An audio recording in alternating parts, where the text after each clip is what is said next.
So my plan today was actually to spend most of the talk giving you an overview of the work I did in my PhD with Guy Seller on adaptation of a single highly polygenic trait in response to a sudden change of environment.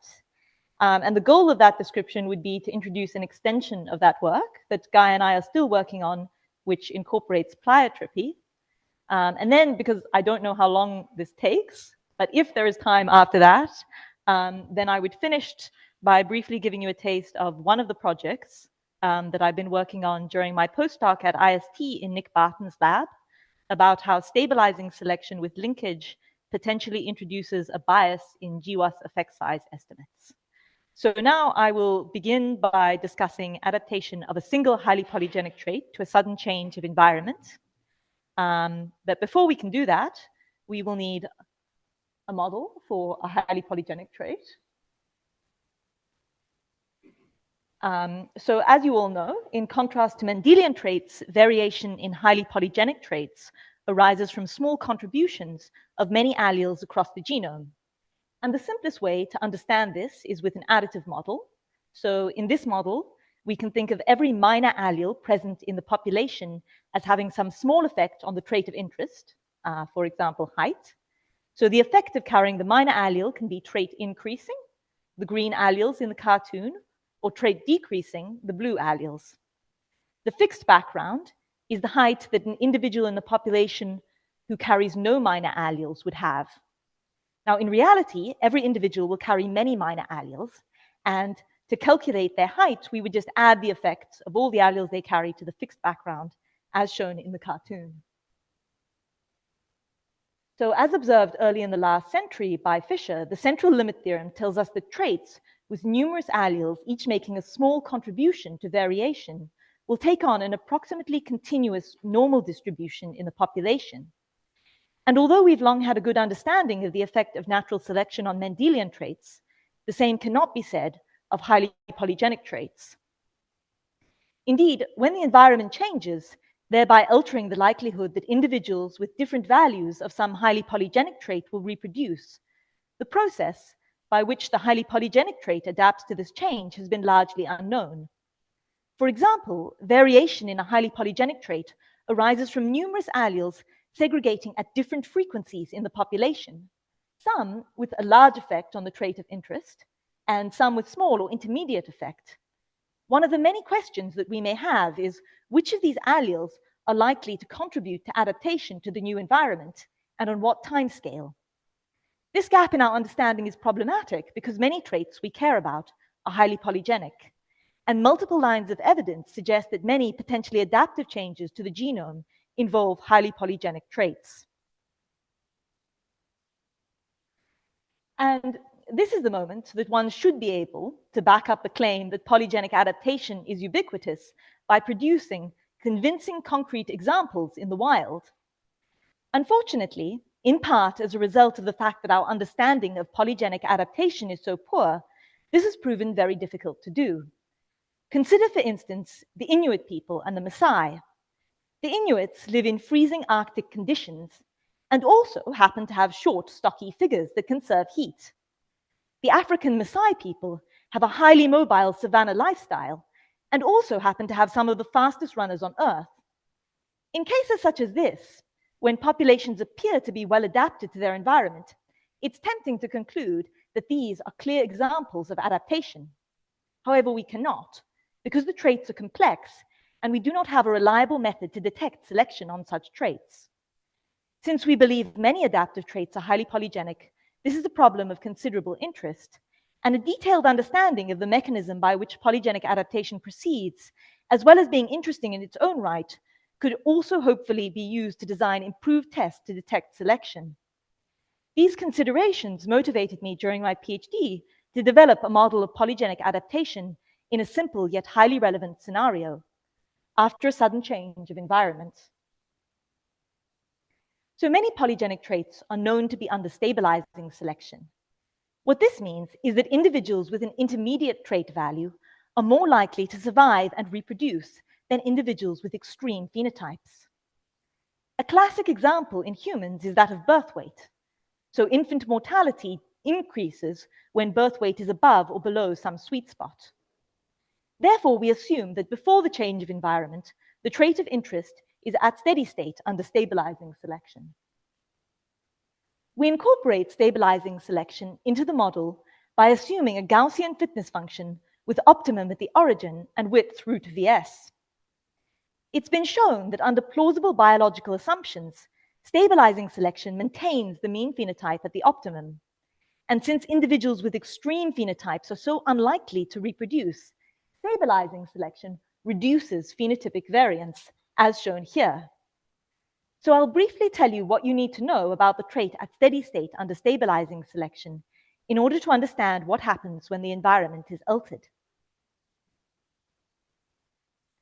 So we can use our mathematical model to determine how stabilizing selection acts on any particular allele segregating in the population. And in particular, we can calculate the expected change in frequency of an allele at frequency x with magnitude of effect A in a single generation. This is the expression delta xs of A squared on the slide, and it provides a lot of information. For instance, since x minus half is positive when the allele has frequency less than half, and negative once it exceeds this value, we see that stabilizing selection pushes alleles to extinction before they reach frequency a half, but to fixation after they exceed it. This expression also shows us that the mechanism by which stabilizing selection reduces phenotypic variance. Since 2a squared x1 minus x is the contribution of an individual allele to phenotypic variation, we see that stabilizing selection works by reducing the contribution of any individual allele to phenotypic variance. Finally, we see that the strength of stabilizing selection on an allele scales with the square of its effect size, which implies that new mutations with large effect sizes are strongly selected against and are therefore found at significantly lower frequencies than mutations with small effect sizes. You see this in the figure where we see that at equilibrium under stabilizing selection, the average minor allele frequency of a large effect size variant is significantly smaller than 0.5%. So we assume that the population has had sufficient time to reach steady state under stabilizing selection, when at time 0, the environment suddenly changes, resulting in a shift of the optimum phenotype. To study the response to this change, both at the level of the phenotype distribution and at the level of individual alleles, we rely on standard population genetic assumptions. Namely, we consider an additive trait in a panmictic diploid population of constant size and constant mutation rate. Each generation, a Poisson-distributed number of new mutations is introduced whose effects follow some distribution. I should note that we make the assumption that the shift in optimum is not massive relative to the width of the fitness function. However, this restriction on the shift size still allows for fairly large shifts of multiple initial phenotypic standard deviations. As a toy example, we will imagine that within our population, shorter individuals are initially favored, but after a sudden migration to a higher altitude, being taller becomes optimal. We can use our mathematical model to predict the response to this change of environment, both at the level of the phenotype distribution and at the level of individual alleles. The per generation change in the distance of the mean phenotype from the optimum, d of t, is given by this equation, which can be obtained by summing up the contribution from changes in frequency of all segregating variants. It depends both on the phenotypic variance, Va of t, which itself changes with time, and on the third moment of the trait distribution, mu3 of t. This mu3 of t is a measure of the skewness of the distribution. So if mu3 is 0, then the trait distribution is symmetric, and a positive skew corresponds to a thicker right tail.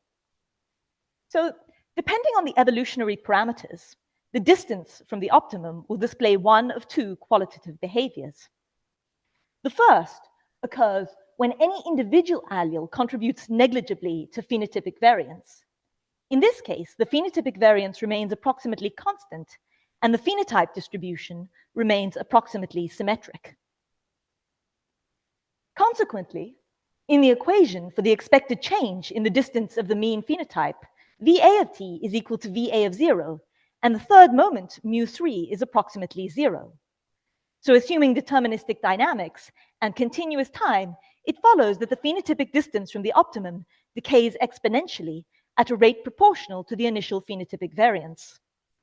The behavior of the phenotype distribution in this scenario was first described by Russell Lundy back in 1976, and I will therefore refer to it as the Lundy regime. In the Lundy regime, after the initial rapid phase, the distance of the mean phenotype from the optimum is effectively zero. In the graph on the slide, you see the distance from the optimum, averaged over many simulations, as a function of time when the condition of this case is met. As you can see, Lundy's approximation in red tracks the distance from the optimum in green very well. Now, when phenotypic variance is not as highly polygenic, in other words, when it arises from fewer underlying loci with larger effects, the response is more intricate. So initially, the mean phenotype rapidly approaches the new optimum. However, this rapid change is accompanied by a swift increase in phenotypic variance and the introduction of skew in the phenotype distribution, shown in the cartoon in purple. So during the initial rapid period, the change in mean is still roughly described by Lundy's approximation. This is shown in the figure on the left, where Lundy's approximation is shown in red and d of t, averaged over many simulations, is shown in green. However, when the mean phenotype reaches some small distance from the new optimum, the change grinds to a halt. And closing this final distance takes much longer and occurs at a rate that depends on the skewness and variance. I will refer to this scenario, when the distance from the optimum remains non-zero after the rapid phase, as the non-Lundy regime. In the non-Lundy regime, we can obtain a closed form approximation for d of t as it closes this final distance by working from the observation that it changes extremely slowly. So if we set the expected change per generation in the distance of the mean phenotype from the optimum to zero and solve for d of t, we find that d of t is equal to half the ratio of the third moment to the second. As you can see in the figure on the right, this simple closed form approximation tracks the distance from the optimum surprisingly well. In both the Lundy and the non-Lundy regime, the movement of the mean phenotype towards the new optimum is brought about by alleles with phenotypic effect aligned to the direction of the shift, increasing in frequency relative to alleles with phenotypic effect opposing the direction of the shift. So in our toy example, the mean height of the population rapidly increases by a small average differences in frequency between height increasing and height decreasing alleles. To understand how these small average differences arise, we look at the equation for the expected change per generation of an allele at frequency x with magnitude of effect a. The first term, delta xs, captures the effects of stabilizing selection. And the important thing to note about this term is that its effect on aligned and opposing alleles is identical. The second term, delta xd, captures the effect of directional selection, which acts to increase the frequency of aligned alleles and decrease the frequency of opposing alleles. It is proportional to the distance of the mean from the optimum and therefore decreases rapidly after the shift. So to gain intuition for how the allelic dynamic plays out, we will consider a single pair of aligned and opposing minor alleles. Now, our pair is present in the population at the same frequency x0 at the time of the shift, and they have the same magnitude of phenotypic effect A. Because the trait is highly polygenic, the rapid phase, during which the mean phenotype rapidly approaches the new optimum, is short, and we can neglect drift and assume that our alleles evolve deterministically. Because there are so many alleles contributing to variation in the trait, only small changes in frequency are required to move the mean phenotype close to the new optimum. Thus, the frequency difference between our pair is approximately proportional to the initial strength of directional selection. The pair's contribution to the movement of the mean phenotype is the product of their difference in frequency with twice the phenotypic effect. Thus, this simple approximation brings us to an intuitive punchline. During the rapid phase, the contribution to phenotypic change of our pair of alleles is approximately proportional to their initial contribution to phenotypic variance. After the rapid phase, the mean phenotype is close to the new optimum. So alleles are primarily subject to stabilizing selection. The period of equilibration is long, on the order of the population size, and so drift has a substantial effect and trajectories are stochastic. Because of the small difference in frequency between our pair of alleles at the end of the rapid phase, the aligned allele is just slightly more likely to fix, as illustrated in the cartoon. So armed with this picture in our minds, we're in a good position to connect allelic dynamics to phenotypic change. In particular, we can address the questions such as which initial minor allele frequencies contribute most to phenotypic change. Our simple linear approximation suggests that during the rapid phase, the contribution to phenotypic change of a single pair of alleles is approximately proportional to their initial contribution to phenotypic variance. The contribution is plotted in the figure for each of a small, moderate, and large effect allele. At first glance, this finding would suggest that the initial movement of the mean phenotype would be brought about almost exclusively by alleles of large effect and very high initial minor allele frequency. Notice that the y-axis is plotted on a log scale. However, we are primarily interested in the contribution to the change in mean phenotype coming from all alleles and not just a single pair. So to obtain the expected contribution per unit mutational input to phenotypic variance coming from all alleles of a particular initial minor allele frequency, we multiply the contribution of a single pair by the initial density of such pairs, for which we have a simple closed form expression.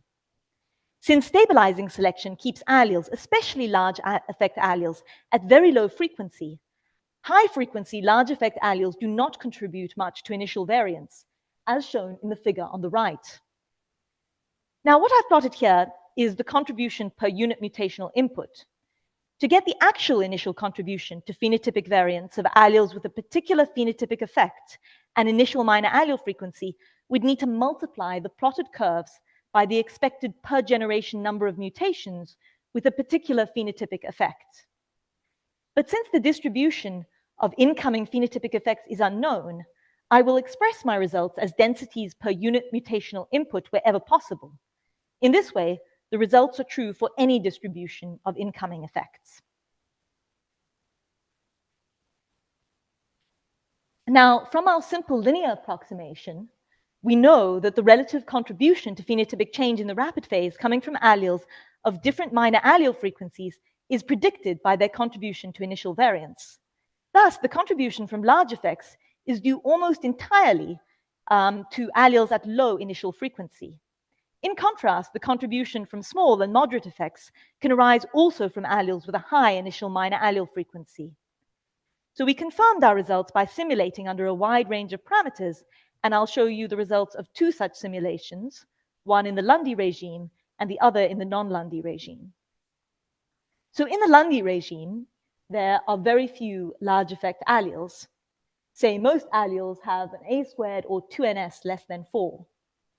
Thus, the contribution to initial variance arises from alleles of all different initial minor allele frequencies.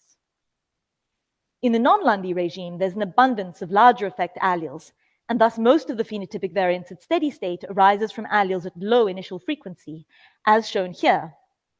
However, in both cases, the analytic expressions provide a fairly good approximation, and alleles' initial contribution to phenotypic variance predicts their contribution to change in mean phenotype. Our results about phenotypic variance also puts us in a good position to address the questions about which magnitudes of phenotypic effect contribute most to phenotypic change. As when we were considering initial minor allele frequency, we are interested in the contribution coming from all alleles and not just from a single pair. So in this figure, I will show the relative contribution to change in mean phenotype coming from all alleles of a particular phenotypic effect. As expected, at the end of the rapid phase, the relative contribution of different phenotypic effects is well approximated by their contribution to phenotypic variance at the time of the shift, for which we have a simple analytic approximation, shown by the black line. So at steady state, both large and moderate effect alleles contribute substantially to phenotypic variance. Thus, as predicted by our simple linear approximation, these alleles contribute most to the initial rapid movement of the mean phenotype. As before, the absolute expected contributions of different phenotypic effects depends also on the distribution of phenotypic effects of incoming mutations, and we could obtain it by multiplying these expressions by the mutational input of different phenotypic effects. So far, we have considered only the rapid phase. The picture over longer timescales is actually very different. And in the Lundy regime, the distance of the mean phenotype from the optimum is approximately 0 after the rapid phase. So alleles are subject only to stabilizing selection, which wipes out the contribution of large effect alleles. To see how this plays out, consider this cartoon of a large effect pair and a moderate effect pair. So the large effect alleles start from a far lower initial frequency and are thus subject to very strong stabilizing selection. Thus, their small frequency difference at the end of the rapid phase is eradicated because both the aligned and the opposing allele are incredibly unlikely to fix. In the non-Lundy regime, the distance of the mean phenotype from the optimum takes many generations to fully decay, and as a result, alleles are subject to a prolonged but weak directional selection. This weak directional selection amplifies the small difference in fixation probability between aligned and opposing alleles. This amplification is the same for all phenotypic effects. Thus, in both the Lundy and the non-Lundy regime, moderate effect alleles have the greatest long-term contribution to the change in mean phenotype. We gain a deeper understanding of the dynamics during the period of equilibration by analyzing the role of initial minor allele frequency in more detail. We do this first in the Lundy regime, where the distance of the mean phenotype is 0 during the equilibration phase. So consider how stabilizing selection affects a pair of alleles with opposite moderate or large effects. As I've already mentioned, their initial frequencies are likely very low, even accounting for the effect of directional selection. Consequently, they will both be strongly selected against during the equilibration phase and probably go extinct. Thus, in the long run, their expected contribution to phenotypic adaptation is reduced. In contrast, if the two alleles' initial minor allele frequency is sufficiently high, the relative increase in the aligned alleles frequency due to directional selection leads it to be subject to far weaker stabilizing selection than the opposing allele. Thus, the pair's expected contribution to phenotypic adaptation is amplified. This reason suggests that for a given effect size, there's a critical initial minor allele frequency, such that the long-term contribution of alleles that start above it is amplified, and the contribution of those that start below it is reduced. Now, in the non-Lundy regime, weak directional selection during the equilibration phase also affects alleles' behavior by amplifying the long-term contribution of alleles with any initial minor allele frequency, as shown in this cartoon. However, quite incredibly, in both the Lundy and the non-Lundy regime, the expected contribution coming from alleles of any initial minor allele frequency is the same, and this is borne out in simulations. So we discovered everything that I discussed before by assuming that alleles affect only the trait of interest. But in reality, we expect that alleles affecting the trait of interest will also affect many other phenotypes. So an allele that increases your height could, for example, also make you more inclined to enjoy bungee jumping or walking on high wires. We will account for this using Fisher's geometric model. So in this model, phenotypes are represented by vectors in an n-dimensional space. Each dimension represents a trait, and all traits are subject to stabilizing selection. So as in our earlier toy example, we assume that the optimum phenotype shifts in the direction of increasing height. So here, the trait of interest is trait 1. But A now represents the magnitude of an allele's effect in the n-dimensional trait space. And theta is the acute angle between the effect and the trait of interest. Before presenting our results, I should note that, as I did in one dimension, I've derived these simple linear analytic results by assuming by assuming that the shift is not massive and that the trait is indeed highly polygenic, so that there's high initial variance. So, as in one dimension, the strength of stabilizing selection on an allele depends on its squared magnitude of phenotypic effect. However, directional selection depends only on an allele's effect on the trait of interest. This is the projection of the n-dimensional effect onto that trait. So that's A cosine of theta. This implies that, as expected, alleles at a smaller angle to the trait of interest will experience stronger directional selection than those at a large angle from the trait. And as we did in the one-dimensional case, we can gain intuition by considering a single pair of aligned and opposing alleles. But now we assume also that our pair of alleles are at the same acute angle, theta, to the trait of interest. So to obtain the contribution of our pair to the change in mean during the rapid phase, we reason precisely as we did in the one-dimensional case. And it follows that the difference in frequency between the alleles is approximately proportional to their effect on the trait of interest. The pair's contribution is the product of their frequency difference with twice their effect on the trait. So their contribution is proportional not, as in one dimension, to a squared, but to the square of the projection of their effect on the trait of interest. And it follows that the pair's contribution to the change in mean has the form cosine squared of their angle with the trait of interest, multiplied by the initial contribution that they would have made if the trait space was one-dimensional. And I won't show you the details, but it turns out that we can approximate the pair's long-term contribution with this same suggestive form. This has some exciting implications. It suggests that the relative contribution of different magnitudes A of phenotypic effect is the same as in one dimension, which is why I described the one-dimensional case.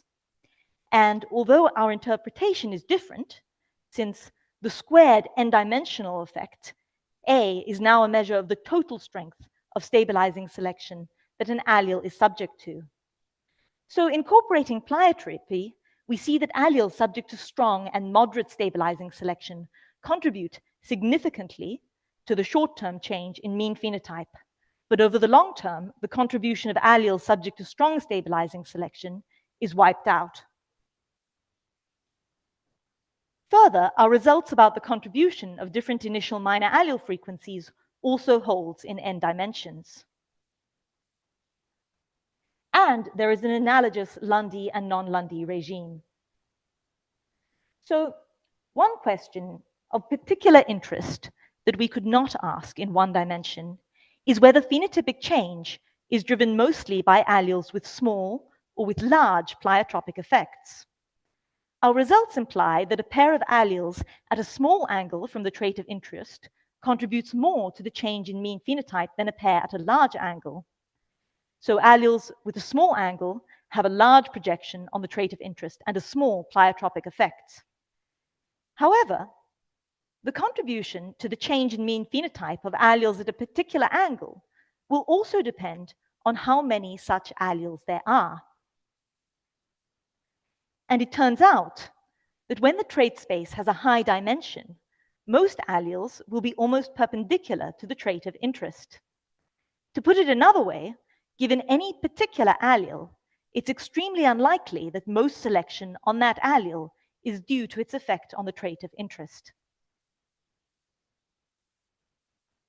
This leads us to the counterintuitive result that the movement of the mean phenotype to the new optimum is due mostly to alleles with a large pleiotropic effect, simply because there are so many more of them.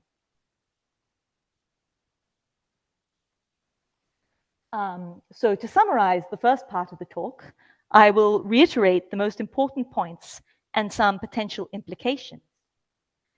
So on a priori grounds, we should expect polygenic adaptation to be common, and I considered a simple scenario, yet one which may be highly relevant, in which a change of environment, say as a result of a migration from Africa to Europe, causes a change in the optimal value of a polygenic trait under stabilizing selection. I've shown you that over the short term, alleles' initial contribution to phenotypic variance are predictive of their contribution to phenotypic change. But both alleles subject to strong and intermediate stabilizing selection are likely to drive the initial response. But over the longer term, the contribution of alleles with a large n-dimensional effect are supplanted by those with moderate effects, and some of these moderate effect alleles will eventually fix. However, these fixations play out over long timescales, strongly suggesting that they would have negligible effects on neutral diversity levels at linked sites. Further, since directional selection introduces only minor perturbations to allelic trajectories expected under stabilizing selection at steady state, long-term stabilizing selection on highly polygenic traits likely has significant effects on neutral diversity patterns. So the allelic dynamic underlying the phenotypic response is quite intricate and plays out over two different timescales, with some of the loci that initially drive phenotypic change later being pushed to loss. This, alongside the fact that the initial rapid change in phenotype is obtained by potentially small shifts in allele frequency at numerous loci, is another reason why polygenic adaptation has been difficult to detect. Most exciting, I've shown you that, at least for very highly polygenic traits, over the short and long term, we might expect phenotypic change to be driven by alleles with large pleiotropic effects. One important implication of our results relates to the search for the genetic basis of human adaptation. So efforts to uncover the identity of individual adaptive genetic changes on the human lineage were guided by the idea that their identity would offer insight into what makes us human. Since it's plausible to assume that many adaptive changes on the human lineage arose from selection on complex traits, this approach may not be as informative as it appears. Our results suggest that after a shift in the optimal trait value, the number of fixations of alleles whose effects are aligned to the shift are nearly equal to the number of alleles that are opposed. And in addition, the alleles that fix are largely a random draw from the vastly greater number of alleles that affect the trait, both in the sense of they being those that happen to segregate at high minor allele frequencies at the onset of selection, and because of the stochasticity of selection of fixation. Thus, in this plausible scenario, it becomes meaningless to say that any given fixation was adaptive and arguably uninteresting to focus on the particular subset of alleles that happen to reach fixation. So to conclude the first part of the talk, I'd like to thank my advisor for my PhD, Guy Seller. And now, since there's still time, I'm very briefly going to talk a bit about a project, very briefly, don't worry, that I've been working on at IST. So as I mentioned earlier, many highly polygenic traits are known to be under stabilizing selection. Therefore, it is of interest to explore how stabilizing selection might affect GWAS effect size estimates. The potential bias introduced by stabilizing selection arises due to the effects of linkage disequilibrium. Therefore, to explore the bias, we cannot assume linkage equilibrium. Instead, we assume that new mutations that affect the trait of interest appear on a linear chromosome of length L Morgans, and each new mutation is assigned a location on the chromosome, little l, with little l being a uniformly random real number in the interval between 0 and big L. So to understand how stabilizing selection and linkage disequilibrium affect allelic dynamics, it's useful to think a bit about genetic variance. So I'm sure you're all familiar with the genetic covariance matrix. So if we assume that the genotype of a haplotype at any given locus is a Bernoulli random variable, x, that takes on value 1 with probability equal to the allele frequency, then the ith entry of the covariance matrix is just the covariance between xi and xj. The off-diagonal terms are often called the coefficients of disequilibrium because their deviation from 0 indicates the absence of linkage equilibrium. Now, we can also define a phenotypic covariance matrix, for which, if the locus is present on the haplotype, the random variable representing the locus takes on the value of the locus effect size, A, rather than 1 as for the genetic covariance matrix. And the ijth entry of the phenotypic covariance matrix is the covariance between the contribution to the phenotype coming from locus I and J. Importantly, it has long been known that on average, stabilizing selection tends to create positive covariance between alleles with effect sizes of opposite sign and negative covariance between alleles with effect sizes of the same sign. This is because when an allele is strongly associated with another allele of opposite sign, the combined effect of the two alleles will tend to be smaller, and thus stabilizing selection will not act as strongly on that allele. Conversely, when an allele is strongly associated with an allele of the same sign, the combined effect of the two alleles will tend to be large, and thus stabilizing selection will act more strongly on that allele, pushing it towards extinction. Consequently, the off-diagonal terms of the phenotypic covariance matrix tend to be negative. So, with this in mind, we are well positioned to understand the effect of linkage disequilibrium on phenotypic variance. So the genic variance is defined to simply be the sum of the variance in each locus's contribution to the phenotype. So that is the sum of the diagonal terms.